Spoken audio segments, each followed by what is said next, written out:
Pemirsa, hari ini Pengadilan Negeri Jakarta Selatan kembali menggelar sidang lanjutan perkara perintangan penyidikan pembunuhan Yosua.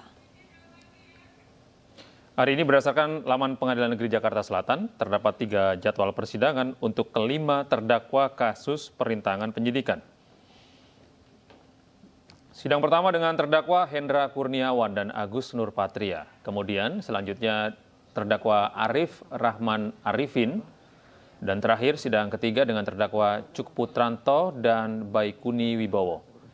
Agenda persidangan adalah ada charge atau mendengarkan keterangan ahli meringankan.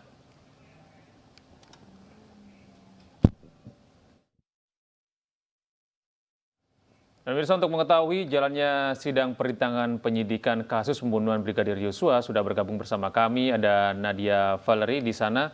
Ya, Nadia, apa agenda sidang hari ini? Ya, selamat siang Gede Arlista dan juga pemirsa. Hari ini Pengadilan Negeri Jakarta Selatan kembali melanjutkan persidangan untuk perkara obstruction of justice atau upaya perintangan penyidikan dalam kasus Brigadir Yosua, di mana saat ini persidangan di ruang sidang utama Pengadilan Negeri Jakarta Selatan tengah dilangsungkan untuk 2 terdakwa, Hendra Kurniawan dan juga Agus Nurpatria. Hari ini untuk kedua terdakwa, Hendra Kurniawan selaku mantan Karopaminal Divisi Propam Polri dan juga terdakwa Agus Nurpatria selaku mantan KDNA Ropaminal Divisi Propam Polri, keduanya sama-sama menghadirkan 4 orang saksi ahli untuk memberikan keterangan yang meringankan di hadapan majelis hakim, di mana 2 ahli yang dihadirkan dari ahli hukum pidana dan juga pidana forensik, di antaranya Profesor Agus Rono, kemudian juga dari Dr. Robinton Sulaiman, dan 2 di antaranya merupakan ahli linguistik forensik ataupun ahli bahasa, yakni Dr. Frans Asisi Datang dan juga Profesor Andika Duta Bahari. Dan saat ini yang sedang memberikan keterangan di hadapan majelis hakim adalah ahli pidana Profesor Agus Surono, di mana saat ini yang sedang ditanyakan oleh tim penasihat hukum terdakwa adalah terkait dengan perintah untuk mengamankan barang bukti CCTV, karena dalam perkara obstruction of justice, kedua terdakwa ini Hendra Kurniawan dan juga Agus Nurpatria yang pada saat itu masih menjadi anak buah dari terdakwa Ferdi Sambo diberikan perintah untuk mengamankan barang bukti CCTV di Pos Satpam Komplek Polri Duren 3 Jakarta Selatan.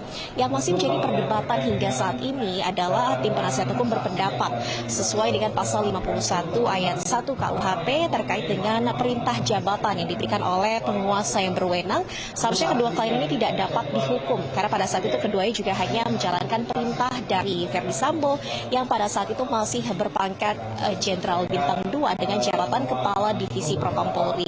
Dan kemudian juga terkait dengan perintah mengamankan CCTV ini juga masih menjadi perdebatan, karena menurut tim penasihat hukum perintah mengamankan ini artinya untuk mengambil namun juga untuk berkoordinasi dengan penyidik, sehingga bukan perintah untuk menghilangkan ataupun merusak barang bukti CCTV tersebut. Sementara menurut dakwaan jaksa penuntut umum, Hendra Kurniawan dan Agus Nurpatria ini didakwa melanggar pasal 49 Undang-Undang Informasi dan Transaksi Elektronik karena menyebabkan perbuatan yang menyebabkan terganggunya sistem elektronik ataupun tidak bekerja sebagaimana mestinya, di mana hilangnya barang bukti berupa DVR CCTV di Komplek Polri Duren 3 ini juga sempat menyebabkan terhambatnya ataupun terganggunya proses penyidikan dari kasus pembunuhan Brigadir Yosua.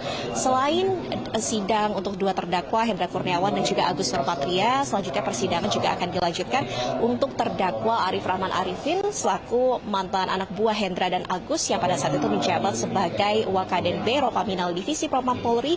Dan di ruang sidang yang terpisah dengan majelis hakim yang berbeda, persidangan juga digelar untuk terdakwa Cuk Putranto dan juga Baikuni Wibowo, di mana agenda persidangan hari ini sama-sama mendengarkan keterangan saksi ade charge ataupun saksi ahli meringankan dari pihak terdakwa. Ya, kembali ke studio, Gede Arlista. Baik, terima kasih banyak Nadia Valerie atas laporannya dan selamat kembali bertugas, Nadia. Pemirsa, dalam sidang tuntutan Kuat Ma'ruf Senin lalu, jaksa menyebut tidak ada pelecehan terhadap Putri Chandrawati, melainkan perselingkuhan antara Putri dan Yosua. Teoritis. Kami menanggapi bahwa keterangan ahli dokterande Reni Kusumawardani terkait dengan kekerasan seksual yang dialami oleh saksi Putri Chandrawati bertentangan dengan keterangan ahli lain yang telah diambil sumpahnya dalam persidangan sebagai berikut. Bahwa berdasarkan keterangan ahli Aji Febrianto selaku ahli poligraf dalam persidangan mengatakan bahwa saksi Putri Chandrawati terindikasi berbohong ketika diperiksa dan diberi pertanyaan apakah Anda berselingkuh dengan Joshua di Magelang, yang juga dinyatakan dalam berita acara pemeriksaan laboratorium kriminalistik nomor lab 392 9 September 2022. bahwa berdasarkan keterangan ahli Prof. Muhammad Mustafa, ahli mengatakan pelecehan seksual dapat menjadi motif dalam perkara ini apabila dikuatkan dengan alat-alat bukti. Kemudian ahli mengatakan hasil psikologi forensik dapat digunakan namun dikuatkan oleh bukti lain, tidak boleh hanya bertumbuh pada satu saja. Bahwa berdasarkan keterangan saksi Beni Ali dan Susanto Haris mengatakan bahwa saksi Putri Chandrawati mengatakan adanya kekerasan seksual yang dialami di rumah Duren 3 pada tanggal 8 Juli 2022. Dan pada akhirnya diketahui bahwa tidak ada kekerasan seksual yang terjadi di rumah Duren 3 pada tanggal 8 Juli 2022. Bahwa berdasarkan keterangan saksi Richard Eliezer Pudiang Lumiu dan keterangan saksi Susi menyatakan bahwa tidak mengetahui adanya pelecehan di rumah Magelang pada tanggal 7 Juli 2022. Sehingga keterangan para saksi ini tidak sesuai dengan keterangan ahli Reni Kusumawardani yang menyatakan bahwa kesesuaian informasi mengenai pelecehan seksual yang dialami oleh saksi Putri diperoleh dari keterangan Susi dan saksi Richard Eliezer Pudiang Lumiu. Kemudian dikaitkan dengan keterangan saksi Putri Chandrawati yang tidak mandi, membersihkan badan maupun mengganti pakaian setelah adanya dugaan pelecehan seksual, padahal ada saksi Susi sebagai ART perempuan yang dapat membantunya. Tindakan saksi Putri Chandrawati yang sama sekali tidak memeriksakan diri ke dokter pasca dugaan pelecehan seksual, padahal saksi Putri Chandrawati adalah merupakan seorang dokter yang sangat peduli dengan kesehatan dan kebersihan. Adanya inisiatif dari saksi Putri Chandrawati yang masih meminta dan bertemu untuk berbicara dengan korban selama 10-15 menit dalam kamar tertutup setelah dugaan pelecehan. Tidak adanya tindakan saksi Ferdi Sambo meminta visum padahal saksi Ferdi Sambo sudah berpengalaman puluhan tahun sebagai penyidik, dan tindakan saksi Ferdi Sambo yang membiarkan saksi Putri Chandrawati dan korban berada dalam satu rombongan dan satu mobil yang sama untuk isoman di Duren 3, serta keterangan terdakwa Kuat Ma'ruf terkait duri dalam rumah tangga, sehingga dapat disimpulkan tidak terjadi pelecehan pada tanggal 7 Juli 2022 di Magelang, melainkan perselingkuhan antara saksi Putri Chandrawati dan korban Nofriansyah Yosua Huta Barat. Richard Eliezer dituntut 12 tahun penjara oleh JPU, jauh lebih tinggi dari 3 terdakwa lainnya, PC, RR, dan KM. Dan berikut tanggapan Hakim Agung 2011-2016, Profesor Gayus Lumbun dalam dialog di iNewsroom tadi malam. Pemirsa, Richard Eliezer dituntut 12 tahun penjara oleh Jaksa Penuntut Umum. Jauh lebih berat dari 3 terdakwa lainnya, Putri Chandrawati, Ricky Rizal, dan juga Kuat Ma'ruf. Dan untuk membahasnya sudah bergabung bersama iNews Profesor Gayus Lumbun, Hakim Agung 2011-2016. Selamat malam Profesor Gayus. Ya, selamat malam. Ya, Prof, tuntutan 8 tahun untuk Putri Chandrawati dan 12 tahun untuk Eliezer. Sudah sesuaikah menurut Profesor sendiri? Yang pertama, kalau saya harus mengomentari putusan untuk terdakwa Putri Chandrawati, ini lebih banyak saya perhatikan non-yuridis yang dikemukakan oleh JPU melalui tuntutannya. Jadi yuridisnya dianggap sama dengan Pak Sambo. Semua hampir lengkap ya, bahkan juntonya pun sama, subsidiaritasnya juga sama, yaitu 338 ya, primernya 340. Tetapi kenapa kemudian perkembangan yang diulas oleh jaksa lebih kepada non yuridis, yaitu belum pernah dihukum, sopan dalam persidangan dan sebagainya. Kira-kira itu yang saya temukan yang mesti didalami lagi. Saya mempunyai pandangan secara yuridis memang terasa sekali bahwa orang yang menimbulkan peristiwa ini terjadi melalui teleponnya kepada suaminya. Suaminya dihubungin, dikatakan bahwa ada kekerasan seksual yang nanti akan saya ceritakan di Jakarta saja. Ini membuat seorang yang bernama FS ini yang memiliki kewenangan yang luas sebagai jabatannya akan timbul kemarahan luar biasa, dan ini sangat personal ya, bagaimana sifat masing-masing orang berbeda. Kemudian ketika sampai di Jakarta dijelaskan lebih memuncak lagi dan terjadilah peristiwa itu, yang mana peristiwanya ini meminta dukungan anak buahnya, yang satu menolak, yang satu mengabulkan untuk melakukan. Ini yang terjadi. Lalu kalau kita melihat status Eliezer sendiri kan sebagai justice kolaborator, disebut-sebut sebagai faktor yang seharusnya meringankan hukuman. Lalu mengapa Eliezer dituntut lebih tinggi dari Putri Chandrawati? Kita harus menarik semua kesimpulan ini secara luas. Yang pertama, mengharapkan ringan, bahkan disebutkan di aturan itu atau di Undang-Undang LPSK, diberi perlindungan yang diperlukan untuk keselamatannya karena menjadi JC. Kemudian dihukum percobaan, bahkan nggak bisa masuk penjara. kalaupun dihukum yang teringan dibanding terdakwa lainnya, ini benar. Di satu sisi status JC yang bukan orang yang pengungkap fakta, ini istilah ini seringkali mengusik saya. Yang mau fakta itu memang keluarga saksi, saksi korban, yaitu karena peti ini tidak mau ditutup, dia buka. Nah itu pengungkap fakta yang asli. Kalau JC itu bekerja sama, berkolaborasi, ya bahasanya pun jelas. Hal ini kan hukum baru buat Indonesia ini, kasusnya pun belum banyak. Kasus JC ini paling 5. Masih diwarnai dengan tipikor, tidak pidum atau pidana umum. Karena apa? Hal ini diatur dalam hukum sebagai sebutan transplantasi hukum yang ditangkok dari negara lain dan sistem yang lain tentang tipikor dari Amerika Serikat. Maka syaratnya adalah mengembalikan kerugian negara sebanyak-banyaknya, menelusuri aliran uang dalam bentuk money laundering. Kalau berjasa dia bisa tidak dihukum, hanya percobaan saja. Nah, tapi Eliezer ini nanti itu diukur, tapi dua kedudukan. Yang satu berperan sebagai JC, ya tadi fasilitasnya. Tapi dia juga punya deliktum namanya, punya beban perbuatannya yang diancam hukuman apa itu? Yaitu menerima perintah untuk menembak. Disebut perintah jabatan di pasal 51 ayat 1.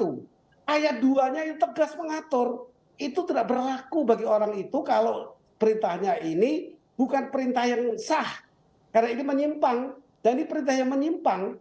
Nah kalau perintah menyimpang dia tidak dapat apa-apa untuk penghapusan maupun dari pemaafan tidak bisa diberikan. Karena memang perintahnya itu bukan perintah sebagaimana mestinya. Nah ini yang perlu diungkap supaya publik tahu ya, tidak publik lalu mengagung keadilan sosialnya. Ada keadilan hukum yang perlu saya ungkapkan malam hari ini. Berarti memang kurang lebih karena Richard Eliezer ini melakukan penembakan walaupun mungkin banyak pihak menilai Putri Chandrawati otak di balik penembakan itu sendiri. Bisa Putri, bisa juga Sambo sendiri, kita tidak bisa memastikan atau kedua-duanya. Ini pertanyaan terakhir Prof, tentunya ini masih tuntutan, keputusan akhir ada di Majelis Hakim, melihat jalannya sidang sejauh ini, analisa Anda, mungkinkah Hakim menjatuhkan vonis lebih berat kepada Sambo dan Putri Chandrawati nantinya? Sangat mungkin lebih berat dan juga sangat dimungkinkan untuk kurang. Kenapa bisa kurang? Ada konsep yang bernama satu konsep perintah yang salah itu menjadikan misbruik van recht, artinya penyimpangan di perintah. Baik, kita tentu masih menunggu keputusan akhir ada di Majelis Hakim. Terima kasih Profesor Gayus Lumbun, Hakim Agung 2011-2016 sudah bergabung bersama iNews. Saya kemudian kaget, tapi kemudian Yosua mengancam Yang Mulia. Kemudian istri saya menyampaikan dia kemudian melakukan perkosaan terhadap istri saya. Saya tahu kapan kamu bohong, kapan enggak. Cerita kamu nggak masuk di akal. Kalian karena buta dan tertuli, makanya saudara tidak mendengar dan tidak melihat.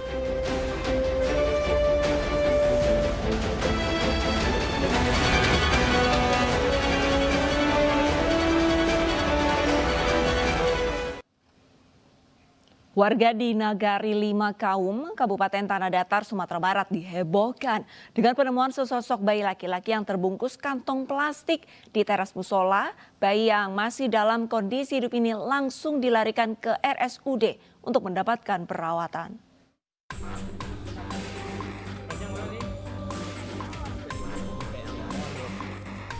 Dalam video amatir terlihat para perawat RSUD setempat memberikan perawatan kepada bayi berjenis kelamin laki-laki yang ditemukan warga di teras musola Baitul Arifin Nagari Lima Kaum, Kabupaten Tanah Datar, Sumatera Barat. Penemuan bayi ini berawal saat warga yang hendak sholat maghrib mendengar tangisan bayi. Setelah dicek, ternyata sumber suara dari kantong plastik hitam yang berisi bayi. Bayi yang dalam kondisi kedinginan tersebut langsung dilarikan warga ke RSUD Dr. Hanafiah untuk penanganan lebih lanjut dan langsung dilaporkan kejadian tersebut ke petugas Polsek Lima Kaum. Dan benar ternyata ada penemuan bayi laki dengan panjang 45, berat 2,9. Kemudian oleh inisiatif jemaah dibawa ke bidan ini atas saran dari Bu Kadis Kesehatan. Beliau menyarankan supaya dibawa ke RSUD Hanafiah Bersangkar untuk perawatan yang lebih. Awal itu enggak terlalu ngeh gitu. Terlalu ngeh ditemukan kantong itu. Itu kantong itu gara-gara perkiraan awal itu kucing yang terjebak dalam kantong itu. Itu inisiatif langsung membuka kantong itu. Pas dibuka ternyata terkejut seorang bayi laki-laki. Bersyukur, bayi laki-laki ini ditemukan dalam kondisi sehat dan diperkirakan baru berusia beberapa hari. Polisi masih berusaha mencari keberadaan orang tua yang tega membuang darah dagingnya ini dengan memeriksa sejumlah saksi serta memeriksa rekaman CCTV yang ada di sekitar lokasi. Dari Kabupaten Tanah Datar, Sumatera Barat, Agung Sulistyo, Anyus melaporkan. Lantaran membuang bayi kandungnya sendiri, seorang mahasiswi perguruan tinggi swasta di Bantul, Yogyakarta ditangkap polisi. Pelaku nekat membuang bayinya karena pacar pelaku tidak mau bertanggung jawab.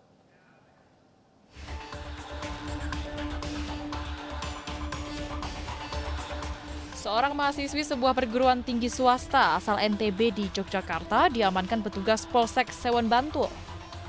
Tersangka ditangkap setelah diketahui membuang bayinya sendiri hasil hubungan gelap dengan kekasih di kampung halamannya. Kepada petugas, tersangka mengaku aksi kejinya dilakukan lantaran malu setelah kekasihnya tidak mau bertanggung jawab.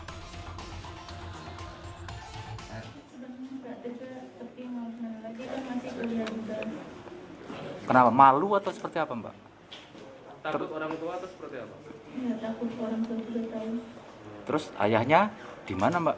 Masih di kampung. Pacarnya tahu Anda hamil terus blokir di tengah? Iya. Jewon, kalau aslinya dari NTB. Mahasiswi, Pak ya? Mahasiswi. Akan dikenakan pasal apa, Pak? Ancamannya berapa, Pak? Penelantaran anak baik di bawah 7 tahun sampai meninggal dunia, ancamannya 9 tahun. Pengungkapan kasus pembuangan bayi oleh seorang mahasiswi di Yogyakarta ini terungkap setelah seorang pengais sampah menemukan jasad bayi lengkap dengan ari-arinya. Penemuan bayi ini kemudian dilaporkan ke warga hingga ke kepolisian setempat. Polisi yang melakukan pengembangan kemudian berhasil menangkap dan mengungkap motif pelaku membuang bayinya sendiri. Dari Bantul, Yogyakarta, Trisna Purwoko, iNews melaporkan. Seorang guru honorer salah satu sekolah menengah kejuruan di Kota Parepare, Sulawesi Selatan diamankan polisi setelah dilaporkan mencabuli 3 siswanya sendiri saat kegiatan bimbingan fisik dan mental di luar sekolah. Pelaku diketahui merupakan residivis kasus yang sama pada tahun 2012 lalu yang juga saat menjadi tenaga pendidik di salah satu SMP Kota Parepare.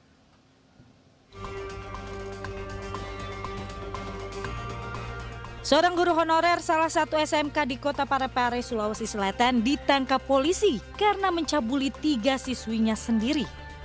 Pelaku berinisial AU juga kerap meminta foto bugil kepada para korban. Korban baru berani melapor ke Polres Parepare setelah pelaku dikeluarkan dari sekolah.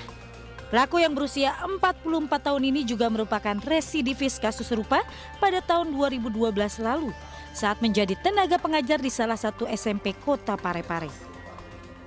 Akibat perbuatannya, pelaku terancam hukuman 15 tahun penjara. Bahwa kejadian tersebut berawal adanya kegiatan massa, bimbingan fisik dan mental, Mada Bintal. Jadi salah satu SMK ini di Kota Parepare melakukan bimbingan fisik dan mental terhadap peserta didik baru yang diadakan oleh salah satu di sekolah di Kota Parepare. Sementara di Lampung Utara terjadi peningkatan kasus pidana pencabulan anak pada periode tahun 2021 hingga 2022. Hal ini berdasarkan laporan yang masuk ke Satreskrim Polres Lampung Utara.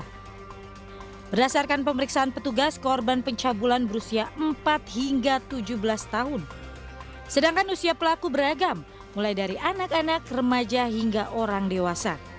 Motif pelaku pencabulan sebagian besar karena terpengaruh video porno. Kalau dibandingkan dengan tahun 2021 memang ada peningkatan perkara ya. Yang mana pada tahun 2021 itu ada 12 perkara, kemudian di tahun 2022 ini ada 31 perkara. Naik memang 100% lebih kenaikan jumlah tindak pidana terhadap anak. Untuk menekan angka kasus pencabulan anak, Polres Lampung Utara bekerja sama dengan sejumlah sekolah untuk mengedukasi upaya pencegahan tindak asusila terhadap anak. Tim Liputan iNews melaporkan. Setelah sempat damai di bawah tekanan kasus pemerkosaan bocah oleh 6 pemuda tetangganya sendiri di Brebes, Jawa Tengah, akhirnya masuk ranah hukum. Polisi kini menahan 6 pelaku dan akan menjeratnya dengan pasal pemerkosaan. Nasib tragis menimpa seorang gadis berusia 15 tahun, warga Kecamatan Tanjung, Kabupaten Brebes, Jawa Tengah. Ia diperkosa 6 pemuda yang merupakan tetangganya sendiri di sebuah rumah kosong setelah dicekoki minuman keras pada akhir tahun lalu. Ironisnya, kasus ini berakhir damai antara pelaku dan keluarga korban setelah dimediasi LSM dan kepala desa dengan imbalan sejumlah uang. Dengan perjanjian bahwa korban tidak akan melapor ke pihak kepolisian. Namun setelah viral di media sosial, warga setempat memutuskan untuk melaporkan kasus itu ke Polres Brebes. Pada hari Senin tanggal 16 Januari 2023, kejadian tersebut baru dilaporkan atau diadukan ke pihak Polres Brebes, ke pihak TPA. Melakukan pemeriksaan terhadap saksi-saksi, nanti akan update perkembangan kasus akan kami sampaikan pada kesempatan pertama. Saat ini korban dibawa oleh pihak keluarga ke Jakarta untuk pemulihan dari trauma. Dari Brebes, Jawa Tengah, Yunibar iNews melaporkan. Tindak kejahatan seksual terhadap anak masih marak pemirsa. Mirisnya, sebagian besar pelaku merupakan orang terdekat korban. Berbagai cara dapat dilakukan untuk mencegah hal ini terjadi, salah satunya dengan mengajarkan pendidikan seksual kepada anak.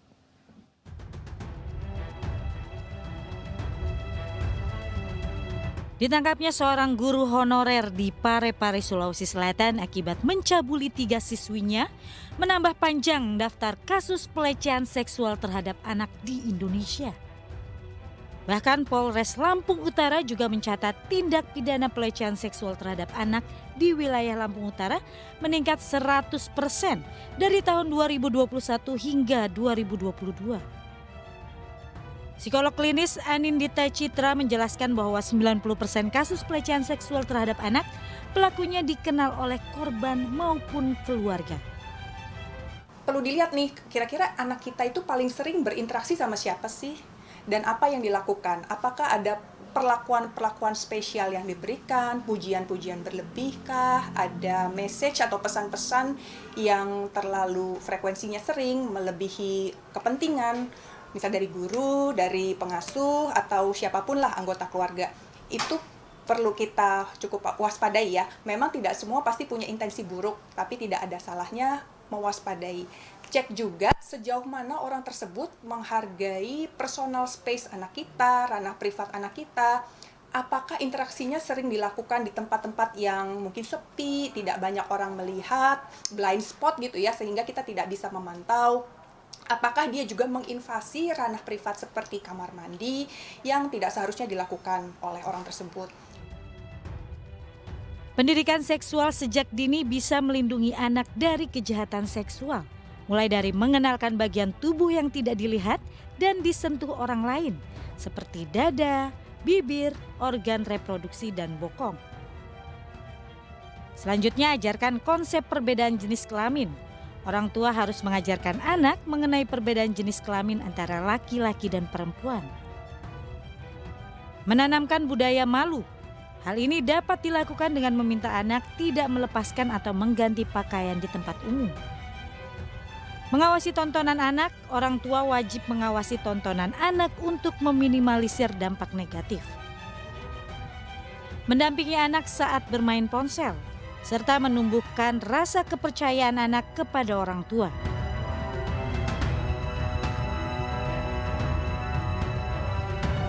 Pendidikan seksual sejak dini kepada anak dapat dilakukan secara bertahap dengan cara yang tepat.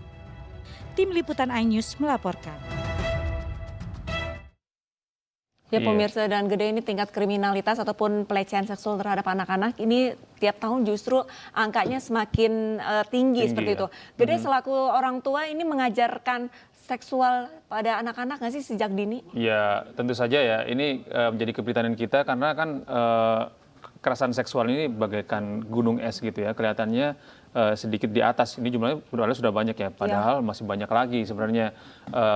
Karena itu tidak terlaporkan. Nah, kalau sebagai orang tua itu, kalau saya sih biasanya memberikan pengertian kepada anak jika ada orang-orang yang berperilaku tidak baik kepada mereka, yang menyangkut badan mereka atau menyentuh bagian vital mereka, dia harus berani melaporkan itu kepada orang tuanya. Karena banyak sekali kasus kekerasan seksual ini yang justru tidak dilaporkan karena korban takut dengan pelaku yang mungkin mengintimidasi anak-anak. Nah, makanya itu kita sebagai orang tua harus memberikan value kepada anak supaya berani untuk berbicara kepada orang tuanya dan terbuka kepada orang tuanya. Betul, pendidikan seks untuk anak-anak ini sebenarnya bukan hal yang tabu ya, bahkan justru harus diterapkan bagi para orang tua zaman sekarang nih, karena memang tidak hanya anak-anak perempuan saja yang mengalami korban pelecehan, tapi juga anak laki-lakinya. Dan pemirsa, juragan kapal di Kalimantan Timur ini tewas di tangan anak buahnya. Anju Siang masih akan kembali usai jeda.